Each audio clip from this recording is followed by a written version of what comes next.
자, 머니쇼 시크릿 투자백서 여러분들의 욕심을 채워줄 수 있는 시크릿한 투자 비법들을 소개해드리고 있습니다. 자, 두 번째 시간 MPL입니다. 네, 어떤 안녕하십니까. 비밀을 풀어놓으실 건지. 네. 벌써 방송한 지 한 2주 됐네요. 이제 한 주 건너뛰었기 때문에 MPL 뭐 그동안에 제가 방송 나가면서 굉장히 많은 문의를 받았고요. 또 관심이 많이 있어 하시고 궁금해 하시는데 자, 과연 가장 중요한 게 수익률이잖아요. 네네. 자, MPL 수익률이 어떻게 만들어지느냐. 그리고 또 많이 받았던 질문 중에 하나가 자, 이론적으로는 실은 저희가 레버리지를 뭐 80% 90%까지 쓸 수 있기 때문에 굉장히 수익이 높게 나오는데 문제는 이제 우리가 기대하는 것만큼 실은 그 낙찰가가 안 나오는 경우가 있겠죠. 채권 최고액을 다 채우면 그러니까 좋겠지만 가장 많이 하는 걱정이 예. 계속 유찰되면 어떻게 해요? 이게 가장 많거든요. 예, 그렇죠. 네. 그래서 제가 이제 누누이 말씀드렸던 게 그래서 물건이 굉장히 중요하다는 말씀을 드렸고 네. 그 채권 최고액까지 다 안 차더라도 수익은 충분히 낼 수 있다라는 겁니다. 그래서 제가 간단하게 한번 계산을 해서 네, 하면서 좀 말씀을 드리겠습니다. 아니, 뭐 준비하셨더니 백지인데. 그래서 제가 귀찮으셨던 거 아니에요? 아니 그건 아니고 자, 그 머리를 좀 비우시고 머리를 비우고. 네, 좀 쉽게 같이 한번 네네. 보자고 해서 네. 준비를 한 거고요. 자, 예를 들어서 13억짜리 상가를 우리가 MPL 물건을 사온다라고 봤을 때요. 네. 이걸 사올 때 예를 들어서 10억 원에 사온다. 10억에 MPL을 사옵니다. 네. 자, 13억을 받을 수 있는 걸 이제 10억에 사오는 거죠. 네네. 자, 그런데 여기서 우리가 그동안 말씀드렸던 거, 자, 질권 대출을 받습니다. 보통 예를 들어서 80%까지 대출을 받으면 네. 8억이 대출이죠. 그렇죠. 그리고- 여기서 짚고 넘어갈 게 네. 13억짜리 상가라는 게 MPL에 대한 그 채권 최고액이 13억이라는 거죠. 그래서 1순위 근저당권이 13억이라는 거고요. 네네. 그 상가 가격은 뭐 보통 뭐 이거보다 높다라는 네, 얘기잖아요. 꼬마 상가라고 하더라도 뭐 50억, 70억 이상은 웬만큼 다 되기 때문에 네네. 자, 그중에 이제 1순위 근저당권에 대한 가격이 이제 이렇게 된다라고 네네네. 이해하시면 되고요. 네네. 그리고 통상적으로 MPL 대출 이율이 7%입니다. 네네. 대출이. 그러면 87, 56, 5,600만 원이 1년으로 계산하면 이자가 되겠죠? 비용이죠, 그것도. 예, 예, 비용이 나가고요. 그리고 자, 이렇게 대출을 받아서 가져오니까 나머지는 이제 자기 비용이 들어가야 되겠죠. 그래서 자기 자금 2억 하고요. 나머지 지금 그 8억의 차익인 2억하고 뭐 부대 비용들, 항공비라든가 뭐 여러 가지 네네. 이제 부대 비용들이 들어가니까요. 3천만 원이 들어간다고 보면 자, 2.3억 원이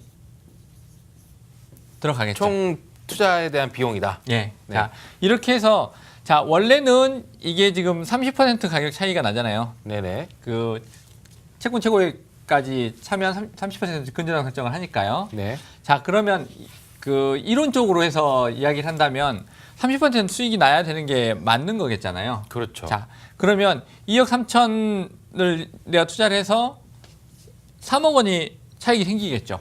그렇죠. 그럼 이론적으로 본다고 하면 100%가 넘네. 100%가 넘잖아요. 네네네. 자, 2억 3천 투자해서 내가 3억 원을 번 거잖아요. 그렇죠. 오, 이거 엄청나잖아요. 원금, 그러니까 2억 3천 플러스 7천이 아니라 2억 3천 플러스 3억인 거잖아요. 그렇죠. 아, 네, 네네네. 그렇게 되면 100%가 넘는 투자처입니다. 이렇게만 얘기하면 진짜 현혹된단 말이에요. 네, 그러니까 예. 이거는 이론적인 거고요. 근데 네네. 실제로 이제 제가 앞에서 말씀드렸던 것처럼 우리가 기대하는 만큼의 낙찰가가 안 나올 수가 있습니다. 맞아요. 네, 그렇게 되는 경우를 뭐 가정을 해서 자, 예를 들어서 우리가 1억의 수익이 생겼다라고 보면 네. 그러면 2억 3천만 원 투자해서 1억이 생긴 거죠. 총 비용이 그렇죠. 2억 3천이 들어간 거니까. 네네. 이렇게만 하더라도 얼마입니까? 50% 가까이 되네요. 40몇 프로네. 네, 그러니까 이렇게 수익을 낼 수 있는 레버리지를 쓸 수 있기 때문에 이만큼 수익이 난다는 거죠. 그럼 그래서 결론을 지어주시죠. 예, 그러니까 레버리지를 써서 수익을 좀 많이 올릴 수 있는 그 그죠, 투자처라고 보시면 되고요. 또 그러면- 하나는 예, 또 한 가지 궁금점이 말 끊어 죄송한데 또 한 가지 궁금점이 생긴 게 그 네, 대출 이자에 대한 비용도 총 비용에 포함이 돼야 되는 거잖아요. 그렇죠. 네네. 그래서 여기 5,600만 원 발생하는 거에 그럼 2억 8,600이죠. 그렇죠. 네, 네네. 그럼 2억 8,600 투자해서 1억 버는 거죠. 그래도 30% 30% 네, 가까이 나오잖아요. 그래서 그 정도 그래서 저희가 이제 20에서 30% 정도를 안정적으로 수익을 낼 수 있다라고 말씀드린 게 이제 그런 이유 때문이었거든요. 그래서 이제 많은 분들이 생각할 때 우리가 모든 조건이 다 충족이 돼서 네. 그렇잖아요. 우리가 투자를 생각할 때는 우리가 원하는 모든 조건이 다 충족되면 가장 좋겠죠. 그렇죠. 그런데 이제 시장에서는 여러 가지 변수들이 있으니까 그러니까 모든 조건이라고 하는 거는 MPL 물건지도 근저당액보다 더 싸게 사오고 그렇죠. 그다음에 첫 번째 낙찰되고 근데 그 과정 중에 이미 채권 최고액만큼 이자가 다 다 쌓여 차여 있고, 예, 이 삼박자면은 야 이거는 그렇죠. 대박인 거다. 근데 그런 물건들을 찾기가 굉장히 어렵고요. 않다. 그래서 이제 저희가 그 물건을 가져오고 분석해서 수익을 낼 때 이 정도를 봅니다, 보통.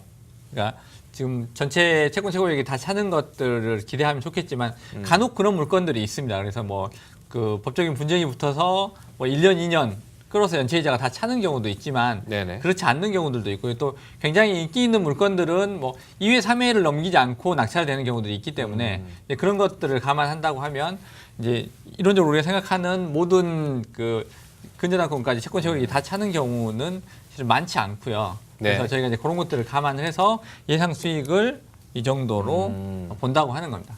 그럼 통상적으로 20%에서 30% 정도는 예상할 수 있는 예상할 수 있다. 예, 범위 안에. 투자처라고 거기에 그래서 대한 말씀드리는 거죠. 기준은 물건이다. 그렇죠. 그래서 아. 가장 이제 물건을 어떤 걸 고르느냐가 가장 중요하게 되겠고요. 또 이제 그런 것들을 감안했을 때 뭐 충분히 이 정도의 수익을 추구 전략은 만들어낼 잡을 수 있는, 있다. 예. 그래서 평균적으로 20에서 30% 정도는 충분히 만들어낼 수 있는 투자처가 NPL이다라고 이해를 하시면 될 것 같습니다. 자, 수익을 낼 수 있는 구조에 대해서 살펴봤는데 역시 뭐니 해도 어떤 물건지에 투자가 되느냐 그게 가장 중요한 내용인 것 같습니다. 자, 계속해서 살펴볼 건데 이제 투자자의 권한 이것도 사실 굉장히 중요하거든요. 이 그렇죠. 투자자들이 어떠한 권한을 갖고 있고 어떤 보증 장치를 갖고 있는지 이것도 한번 살펴볼게요. 예. 그러니까 저희가 이제 NPL을 계속 말씀드리는데 NPL은 부동산이라고 하는 실물이 있다라는 게 기본 전제가 되는 건데요. 그럼에도 불구하고 많은 분들이 그러면 투자자에 대한 안전장치가 뭐냐를 계속 물어보시거든요. 요즘에 이제 시장에 여러 가지 변수들이 많으면서 좀 손실을 본 분들이 많기 때문에 좀 안정적으로 운영하시기를 원하시는 것 같고요. 특히 이제 저희 방송을 보시는 분들 중에 좀 이제 은퇴를 하시거나 은퇴를 앞둔 분들이 좀 많이 있으시거든요. 그래서 이제 더 이상 투자를 해서 손해를 보면 안 되는 이제 그런 입장에 있기 때문에 아무래도 안전장치에 대한 그런 고민들이 좀 많이 있으신 것 같은데 자, 투자를 하시게 되면 투자자가 갖게 되는 권한 실은 이제 권한이라고 해놨는데 안전장치라고 이해하시면 될 것 같고요. 그래서 법적으로 우선 배당 동의서 이런 것들은 이제 그 제출을 받아서 배당받을 수 있는 권리를 우선해서 갖게 되는 거라고 이해하시면 될 것 같고요. 네네네. 그래서 첫 번째는 경매 진행 여부를 그러니까 투자를 하시면 그 이 물건에 대한 이해관계인이 되는 거죠. 그렇죠. 네, 그래서 이 이해관계인이기 때문에 경매 진행 여부를 법원에서 직접 우편으로 통지를 받을 수가 있습니다.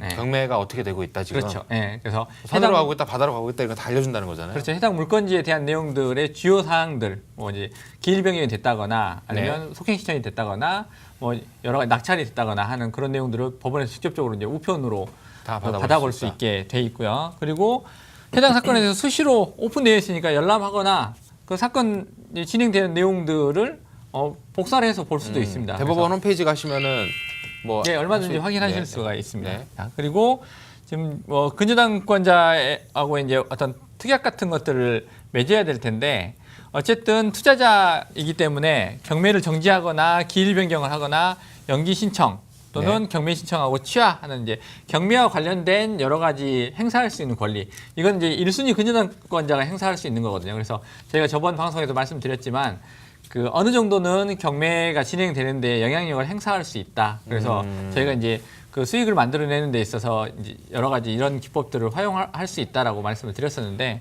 이거는 당연히 이제 이 NPL에 투자하신 투자자분들의 이제 수익을 위해서 행사를 권한. 하는 거기 때문에 근데 그 모든 투자자가 다 저런 권한을 갖고 막 할 수는 없는 거잖아요.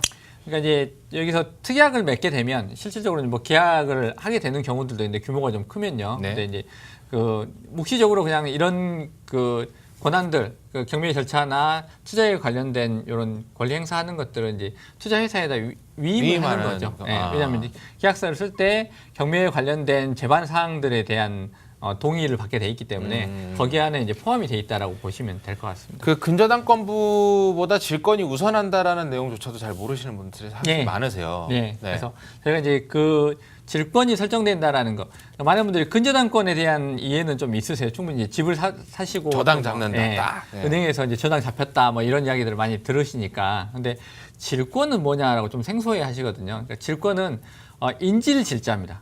자, 예를 들어서 제가 전문가님을 인질로 잡았어요. 네. 그럼 움직이려면 어떻게 해요? 제가 인질을 풀어줘야 움직이실 수 있잖아요. 예, 이런 겁니다. 그래서 음. 대부 회사가 근저당권을 가지고 있고요. 이 근저당권을 인질로 한 질권을 투자자가 취득을 하는 거기 때문에 네. 이 그 질권을 취득하고 있는 투자자가 가장 선순위의 배당권을 갖게 되는 겁니다. 아, 그러니까 만약에 경매 낙찰이 됐을 때 네. 그 NPL 투자 회사가 근저당권을 쥐고 있지만 그 투자 회사보다 더 우선해서 질권자들이 돈을 가져갈 수 있는 우선순위가 생긴다. 그게 그렇죠. 근저당권부 질권이다. 뭐 네. 이렇게 이해를 하면 좋을까요? 네, 그러니까 여기 이제 제가 정리를 조금 해놨는데요. 여기 보면 이제 그 질권자의 동의 없이는 근저당권자가 뭐 그 행위를 하거나 권리를 행사할 수 없는 뭐 이런 그 막강한 그 어떤 권리를 취득하게 되는 개념이라고 이해하시면 될 것 같고요. 그리고 나중에 질권 설정에 대한 통지나 승낙, 뭐 물건에 대한 질권 설정 시에 법무사가 이제 그 효력을 가질 수 있게끔 업무 처리를 다 네. 해주고 있기 때문에 그래서 이제 이런 과정을 통해서 등기부에 등재가 되고요. 그리고 집을 살 때 이제 많이 받으시죠. 등기 필증. 숫자 막 적혀 있는 스티커 붙어 있는 것들을 아마 네네. 보셨을 겁니다. 그게 등기 필증인데 이 해당 물건에 대한 등기 필증까지 발부가 되기 때문에 네. 네, 그런 부분들로 안전장치를 취득하실 수 있다라고 이해하시면 되겠습니다. 지금 뭐 이렇게 보다 보니까 네. 머리 아프신 분들 많을 겁니다. 우선 배당 동의서가 뭐냐, 이해관계인이 뭐냐, 취하권이 뭐냐, 속행 신청이 뭐냐, 뭐 지연 일자가 뭐냐, 뭐 이렇게 지금 이해를 하실 쉽게 좀 설명을 다시 드리면은 투자하는 사람은 근저당권보다 우선해서 질권자로 등록이 되고 돈을 받을 수 있는 권리가 근저당권보다 더 우선순위에 있다. 여기에 대한 법적 보호를 받을 수 있고 질권자들이 경매를 빨리 신청해라, 빨리 낙찰받게 해라라고 요청할 수도 있고 아 이거 조금 더 지연시켜서 해라 뭐 이렇게 요청할 수도 있고 여기에 대한 권한이 등기 필증 안에 딱 들어가면서 등기부등본을 쫙 떼보면은 싹 다 나온다. 그렇죠. 그런데 이제 네. 실무적으로는 지금 저희가 이제 이론적인 그 권한에 대해 말씀드렸는데 네네. 만약 투자자분들이 저희가 이제 이걸 투자를 진행하고 있는데 이제 막 이런저런 요구들을 하시면 이제 뭐 한두 분이면 괜찮겠지만 많은 분들이 이런 요구를 하시면 네. 진행하기 좀 어렵겠죠. 그래서 이제 말씀드렸던 것처럼 계약 당시에 이제 대부 회사에 이런 권한들을 일괄적으로 위임을 하는 위임을. 예, 그런 형태로 해서 진행이 되고요. 네네. 어쨌든 이제 이런 투자들을 통해서 발생하게 되는 뭐 수익에 대한 부분이나 또는 안전장치에 대한 권리에 대한 부분들을 뭐 법원에서 인정해주는 그런 안전장치로 해서 확정을 받는 거니까 다른 투자처보다는 좀 안정성이 딴 거보다 확보되는 거죠. 이 내가 제일 먼저 돈 받을 권리가 있다 법원으로부터. 그렇죠. 네, 그게 제일 마음에 드는 것 같습니다. 네, 그리고 이제 무엇보다도 배당금도 법원에서 직접 본인 통장에 법원 네. 이름으로 들어가는 거기 때문에 네네네. 네, 그런 부분들까지도 뭐 확인 받을 수 있으니까 네. 좀 상대적으로 좀 추가적인 안전장치로 이해하실 수가 있겠습니다. 자, 분명히 이 재미있고 수익이 많이 날 수 있는 이 투자처임은 분명한 것 같습니다. 자, 아직도 근데 용어가 생소하거나 이 용어 때문에 어떻게 투자해야 되는지 사실 잘 모르겠다 하시는 분들은 주저하지 마시고 02-2638-3966으로 전화를 주시거나 문자 샵 3989번으로 궁금증을 남겨주시길 바라겠습니다. 자, 그러면은 이제부터 이 뭐니 해도 실전이 최고잖아요. 네, 그렇죠. 이 이론은 실전을 이길 수 없다. 네. 네, 그래서 실제로 뭐 이렇게 좀 표현해 줄 만한 예. 사례들 몇 가지를 좀 갖고 오셨다고요. 예, 좋습니다. 자, 그러면 사례를 같이 한번 살펴보도록 하겠습니다. 지금 저희가 이제 그 방송을 쭉 하고 있는데요. 많은 분들이 이제 용어라든가 또 경매에 대한 경험이 있으시면 조금 빠르긴 한데 그래도 NPL이 좀 생소하셔서 저희가 이제 회사에서 아카데미를 운영을 하고 있습니다. 아, 저것도 참여하시는 분들 꽤 계시나 봐요. 예, 아카데미를 저희가 좀 1년 넘게 운영을 하고 있고요. 네. 아마 조만간에 이제 서울권에서도 또 진행을 할 계획을 갖고 이런 있습니다. 내용 있으면 방송을 통해서 공유를 해도 좋을 것 같습니다. 예, 네, 그래서- 배우고 싶으신 분들 꽤 많으실 건데 예, 요즘에- 이거 나중에 기회가 되면 저희가 한번 내용을 안내를 한번 해드리도록 할게요. 예, 지금 이제 이런 좀 문의들도 좀 많이 있으시고 또 마땅한 투자처가 없고 또 경매는 어르신들이 좀 해보신 분들이 계시거든요. 그래서 NPL을 좀 배우고 싶다. 또 심지어는 저희 회사에서 일을 할 수 없느냐라고 물어보시는데 그거는 좀 곤란합니다. 예. 알겠습니다. 그래서 이 아카데미에 오셔서 좀 배우셨는데 네. 같이 공부를 하다 보니까 이거 괜찮은 것 같은데 한번 투자 한번 해보자. 그래서 이제 그분이 전 재산 1억 4천. 예, 이제 그 동안에 열심히 택시 운전하시고 네. 이제 퇴직금이랑 다 모아서 이 정도 한번 운용하실 수 있겠다 해서 이분이 11개월을 투자를 하셨고요. 그리고 투자 소득은 2,300만 원 정도 가져가셨습니다. 괜찮네. 예, 그래서 이분도 굉장히 만족해 하셨고요. 또 이제 공부를 하면서 이론적인 것들을 배웠는데 실제로 이제 투자를 해보시니까 아, 이거 괜찮다. 예, 그리고 크게 부담도 없고 또 본인 이름으로 등기가 된다는 걸 이분 굉장히 좋아하셨어요. 예. 자, 그러면 정리를 해보면 1억 4천으로 실제로 2,300 정도를 가져가셨다면은 네. 이게 뭐 세금을 빼고 어쨌든 실수령이 2,300일 거니까 실질적으로는 그 사회초년생 연봉 정도가 이제 된 거죠. 그러면은 1억 4천짜리 신입사원을 택시기사님이 고용을 하신 거네. 그렇죠. 그렇게도 네. 이해할 수 있겠습니다. 그래서 네. 돈을 벌어들인 걸 자기가 다 가진 거네. 네, 그렇습니다. 그래서 아, 그렇군요. 뭐 그 지금 부동산 시장도 마땅치 않고요. 네네. 그리고 이제 처음에 말씀드렸던 것처럼 시장이 조정을 받을 때 꽤 좋은 물건들이 많이 나오기 때문에 특히나 이제 지금 같은 연말에 이제 금융회사들이 가지고 있다가 연말 이제 결산을 해야 되잖아요. 그래서 네네. 가지고 있던 물건들을 정리를 해야 될 시즌이라서 연말에 괜찮은 물건들도 좋은 물건들이 꽤 많이 나온다. 나옵니다. 예.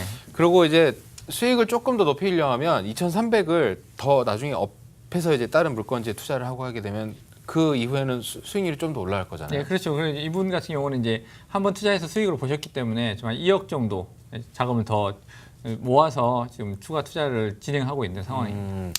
어쨌든 투자 소재지가 그 역세권에 인근하면서 경매 낙찰에 대한 가능성이 매우 높았기 때문에 뭐 다른 임장 활동이나 이런 것들 역시 하셨을 거잖아요. 네, 그렇죠. 그래서 이제 저희가 보는 것들 누누이 말씀드리지만 물건이 가장 중요하다는 말씀을 드렸습니다. 그래서 아무래도 선호하는 물건들은 경쟁도 좀 높을 거고요. 경쟁률도. 그리고 아무래도 낙찰에 대한 부분들에 대한 부담도 좀 덜하게 될 거기 때문에 그런 물건들을 중심으로 해서 저희가 선택을 하고 있습니다. 알겠습니다. 자, 이런 내용들이 조금 더 궁금하시다. 나도 이런 부분을 좀 참여하고 싶다 하시는 분들은 주저하지 마시고 02-2638-3966으로 전화를 주시거나 문자 샵 3989번으로 문자를 남겨주시길 바라겠습니다. 자, 다음 사례도 한번 또 살펴볼게요.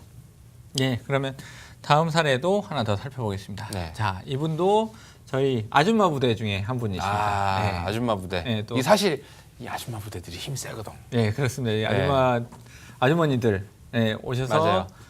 공부하시는데 굉장히 재미있어 하시고요. 그동안에 이제 그 지분 사고 팔고는 많이 해보셨고 또 개중에는 경매를 해보신 분들 계시는데 MPL은 의외로 이제 생소하고 처음 하시는 분들이 꽤 있으시거든요. 근데 배워보니까 생각보다 그렇게 어렵지 않고 재미있다라는 이야기를 많이 하십니다. 네. 그 중에 이제 참여하셨던 분 중에 한 분이신데 한 6,300만 원 정도 네. 투자를 하시겠다. 그래서 투자의 소재지가 어디로 돼 있죠? 여기는 종로 창신동입니다. 네, 그래도 창신동. 서울에 있는 단독주택이었고요. 네. 자, 668-21번지네요. 네, 지도를 한번 찾아보겠습니다. 네.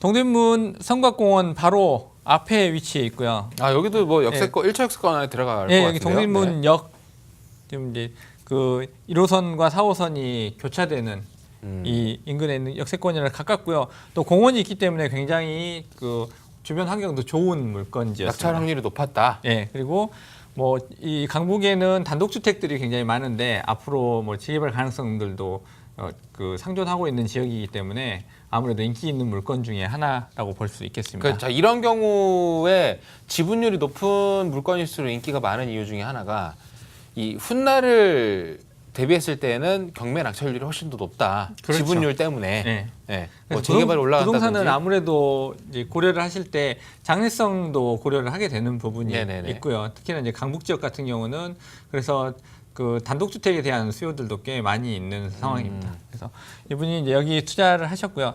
처음에는 이제 단독주택 하면 조금 꺼리실 수도 있어요. 특히 이제 그 어머니들 같은 경우는 아주 좋은 집, 뭐 아파트. 예, 주상복합 좀 정말 괜찮아 보이는 거 이런 물건들도 좋아 보일 수 있는데 근데 사실 비주얼을 보기 그런 게 좋아 보여요. 예, 그러니까 저희가 투자하는 입장에서 봤을 때는 이제 입지적으로나 앞으로 발전 가능성을 봤을 때는 이런 물건들이 훨씬 더 낙찰 확률이 높다. 메리트가 있는 물건이라고 보는 네네. 거죠. 그래서 이분이 투자하셔가지고 투자 수익은 한 672만 원 정도 가져가셨는데 네. 기간이 8개월밖에 안 걸렸어요. 그래서 아. 이분은 그 시작한 지 얼마 안 돼서 지금 낙찰을 받은 거기 때문에 이런 부분도 굉장히 만족하셨고요. 또 이분이 놀라신 게 법원에서 자꾸 이제 안내문이 날라오는 거예요. 그래서 처음에 받고는 깜짝 놀래가지고 전화가 온 거예요. 아니 이거 법원에서 날라온 건데 이거 뭐냐고. 그래서 놀래죠. 예, 경매가 진행되고 있는 거라서 경매 진행 상황 관련된 것들이 날라온다 그랬더니 그런 거냐고 하시더니 그 배당 그 받으러 오라고 이제 낙찰 됐으니까 배당 받으러 오라고 우편물 날라왔을 때는 엄청 좋아하셔서 막 찍어서 보내시기도 하시고 경험이 그러시더라고요. 있잖아. 네, 네. 법원에서 하나 받았었으니까. 그렇죠. 네. 자, 알겠습니다. 자, 이쯤에서 지금 전화 연결이 한번 돼 있다고 하니까 전화 한 통 받아보고 넘어가겠습니다. 자, 한번 전화 연결됐다고 하니까 한번 받아볼게요. 여보세요? 네, 여보세요? 네, 안녕하십니까? 네, 안녕하세요. 저 뭐 보다가 궁금한 게 생겨서 전화드렸는데요. 네네네. 그 경매 사이트 보면은 시세가고 감정가가 보다 높은 경우가 있더라고요. 시세보다 감정가가 네, 높다. 감정가가, 네. 네. 그리고 또 낮은 경우가 있는데 그거는 왜 그렇게 표시가 되고 왜 그렇게 측정이 되는지 궁금해서 전화드렸거든요. 그럼 경매에 대해서 관심이 있으신 거네요. 네네. 알겠습니다. 경매를 직접 해보신 경우가 있으신가요? 아니요, 해보진 않았는데 그 MPL 방송 보다 보니까 네. 경매에 관심이 생겨서 사이트 보니까 그런 게 있더라고요. MPL을 감정가 보시다가 경매에 관심이 생기셨다. 네. 자, 알겠습니다. MPL하고 경매는 조금 괴리감이 있긴 한데 이 지금 질문 주신 사항은 경매에 대한 그 내용을 살펴보다 보니 감정가가 시세보다 높게 나오는 경우가 있다. 그리고 낮은 경우가 있는데 이건 왜 그런 거냐? 이 두 가지 질문입니다. 전문가님 답변을 부탁드리겠습니다. 예, 지금 그 경매에 좀 관심이 좀 많이 있으신 것 같고 또 아마 사이트 통해서 많이 알아보신 것 같은데요. 자, 어차피 MPL도 경매를 통해서 낙찰을 받는 거기 때문에 지금 경매에 대한 내용들을 알고 있으면 아무래도 참 그 투자를 하시고 이해하시는 데 도움이 좀 되실 건데요.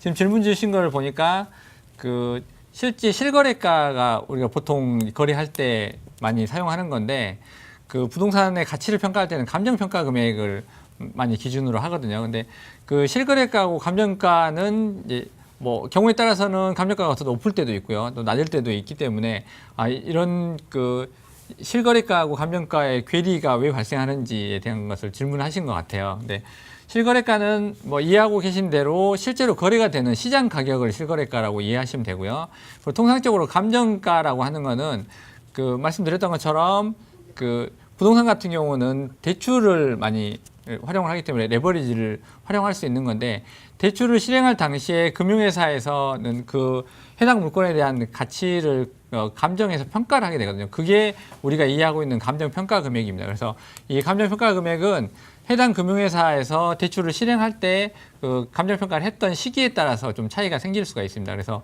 단기간에 그 물건의 가격이 많이 오르게 되면 그 감정가보다 당연히 그 실거래가들이 더 높게 나오게 될 거고요. 그리고 시장이 조정을 받아서 계속 그 주택가격이 빠지는 경우 그 시장이 조정되는 시기에 감정을 하게 됐다라고 하면 실거래가보다 또 감정가가 더 낮게 나오거나 하는 그런 경우가 발생하게 되는 거죠. 자, 시기나 내용에 따라서 조금 달라질 수 있다는 답변을 드리는 좀 궁금증이 해결되셨습니까? 네, 저 또 하나 여쭤볼 게 있는데. 예. 그 MPL 물건을 취급하는 회사를 잘 골라야 된다고 하잖아요. MPL 물건을 잘 취급할 회사를 잘 골라야 된다. 네, 뭐 회사의 그 뭐 안정성이나 어떤 물건을 잘하고 있는지 회사의 규모 이런 것도 회사에 대한 봐야 중요도, 신뢰도. 그 저희가 선택을 할 때는 어느 점을 가장 중심적으로 보는 게 좋을까요? 회사에 대한 신뢰도를 질문 주셨어요. 이거는 이제 많이 알아보셨어요, 지금 보니까. 네, 그러신 것 같아요. 네. 결론적으로 말씀드리면 저희 회사를 선택하시면 됩니다. 농담이고요. 네. 많이 물어보시는 질문 중에 하나입니다. 아무래도 내가 이제 거래를 하고 투자를 해야 되니까 이 회사 안정적이냐라고 많이 물어보시는데 그냥 결론적으로 말씀드리면요, 회사는 크게 중요하지 않다라고 이야기할 수 있어요. 어떻게 보면. 네, 근데 요건 이제 오해를 하시면 안 되는데요.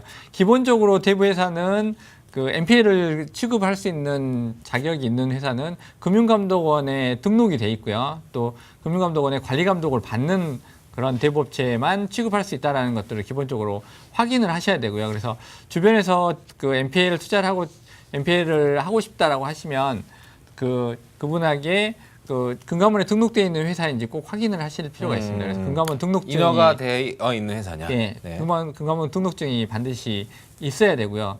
또 누누이 말씀드리지만 물건을 어떤 거를 잡아오느냐가 굉장히 중요하다라고 말씀을 드렸잖아요. 그래서 그 아무래도 MPL을 많이 소화를 해보고 경험이 많은 그런 노하우를 갖고 있는 회사들. 그래서 이 회사가 그동안 취급했던 MPL 물건들이 어떤 건지 그런 거 좀 받아보고 결정을 내용들을 하셔라. 좀 확인하고 뭐 어떤 그 포트폴리오를 가지고 있는지 그런 것들을 확인하시면 아무래도 경험이 많고 또 경력이 많은 회사들이 또 나름의 노하우를 갖고 있겠죠. 그래서 그렇게 생각하시면 좀 회사 고르실 때는 시행착오를 좀 줄일 수 있지 않을까 싶습니다. 네, 알겠습니다. 시청자님, 네. 예, 충분한 답변이 되는지 모르겠습니다. 네네, 됐습니다. 알겠습니다. 방송 끝난 이후에 저희가 별도로 안내를 한번 더 드리도록 하겠습니다. 네, 네, 감사합니다. 감사합니다. 네. 감사합니다. 자, 이처럼 여러분들도 고민거리 함께 하실 수 있습니다. 02-2638-3966 그리고 문자 샵 3989번으로 여러분들 고민거리 남겨주시길 바라겠습니다. 자, 물건지 소개 계속 한번 또 사례를 살펴볼게요. 예. 네. 질문도 받아봤고요. 그 다음 물건 한번 같이 보겠습니다. 자, 오늘은 이제 저희 아카데미 하셨던 분들 사례들을 가지고 말씀을 드리고 있는데요. 자, 이분 같은 경우는 이제 그 보험 설계사로 오랫동안 일을 하고 계신 분인데 이제 그 저희가 과거에 방송에서도 말씀드렸지만 요즘에 이제 마땅한 투자처들이 없기 때문에 네. 이제 이런 분들도 이제 그 많이 관심을 갖고 계시고 또 같이 거래하시는 분들에게 좀 더 수익을 좀 드리고 싶어서 네. 고민들을 좀 하고 계십니다. 그래서 이분은 7,400만 원 정도 그 투자를 하셨고요. 네. 이분이 투자하신 거는 인천 남구 논현동. 네. 예, 63-1번지. 예, 제일플라자. 근린 상가를 투자를 하셨어요. 네네네. 그래서 여기가 위치를 한번 살펴보면요. 예. 자, 여기 보면 그 호구포역 역시, 네네. 예, 인근에 있는 이거 수인선이죠. 네. 역세권. 아무래도 상가는 그 역세권에 위치한 게 접근성이 좋기 때문에 또 유동인구가 많기 때문에 그 선호될 수밖에 없는 거고요. 그리고 이 주변 배후지로 보면 대규모 아파트 단지가 있습니다. 그래서 이 배후지에 충분한 그 수요를 가지고 있는 상가다. 인근 지역의 상가이기 때문에 꽤 유망한 지역으로 보이고요. 실제로도 뭐 꽤 인기가 있었기 때문에 낙찰도 잘 돼서 수익도 안정적으로 배당을 받았던 그런 물건입니다. 그래서 여기 보시면 이분이 이제 그 12개월 정도 투자를 하셨고요. 총 투자 소득은 1,320만 원 정도를 배당 받아 가셨습니다. 자, 그러면은 일단은 저희가 지금 세 가지 사례를 살펴봤는데 물론 이제 수익률도 괜찮고 투자에 대한 어떤 기간도 괜찮다라는 느낌은 받으셨을 겁니다. 하나 보다 보니까 좀 궁금한 게 생겼는데 네. 이 지금 세 가지 물건 다가 역세권이에요. 네. 역세권 물론 이제 역세권 경매 낙찰 확률을 올리기 위해서 역세권만을 딱 집어오신 건지 알겠지만은 네. 혹에 내가 투자하고 싶은 물건지가 딱 생겼는데 역세권이 아니다. 네. 그럴 때는 뭘 좀 봐야 될까? 기본적으로 이제 그 말씀드렸던 것처럼 그 앞에서 살펴본 대로 향후 개발 가능성도 좀 고려를 해야 되거든요. 그래서 개발 가능성을 봐야 된다. 네. 개발 예정 지구라든가 있느냐? 아니면 이제 뭐 강북권 같은 경우 이제 재개발을 해야 될 수 있는 그런 장기적으로 봤을 때 유망한 지역들은 뭐 당연히 인기가 있고 수요가 많을 수밖에 없겠죠. 그래서 그런 것들을 좀 봐야 되고요. 그리고 이제 추가적으로 저희가 이제 입지를 중심으로 말씀드렸는데 중요한 거는 이제 그 해당 물건에 대한 권리 관계도 굉장히 중요한 부분이기 때문에 거기에 뭐 유치권이라든가 뭐 저당권 같은 것들이 있는지도 좀 체크를 하셔야 되고 또 저희가 이제 지난 방송에 말씀드렸지만 등기부에 등재돼 있다라고 해서 모든 게 다 권리로 인정되는 건 아닙니다. 거기 보면 뭐 임차인을 그 가짜로 해서 집어넣거나 또는 뭐 그 가압류가 걸려 있는데 뭐 그 내용이 실제로는 따져 보니까 뭐 효력이 없었던 거거나 이런 경우들도 발생하게 됩니다. 그래서 그런 내용들을 확인을 해야 되는 게 중요하고요. 또 저희가 이제 그 1순위 근저당권을 잡아오고 또 저희가 금융회사에 가서 물건을 선택해 올 때 저희가 가질 수 있는 메리트 중에 하나가 이제 이런 부분이라는 말씀을 드렸습니다. 그래서 해당 물건에 대해서 가장 잘 알고 있는 사람이 그 물건에 대한 대출을 해줬던 대출 담당자이기 때문에 이 대출 담당자를 통해서 이런 그 세부적인 내용들을 저희가 확인을 하고 이게 문제가 될지 안 될지 또 이거에 따른 수익을 낼 수도 있는지 아닌지를 확인해 오고 가져오기 때문에 이런 것들도 고려 대상이 되는 거죠.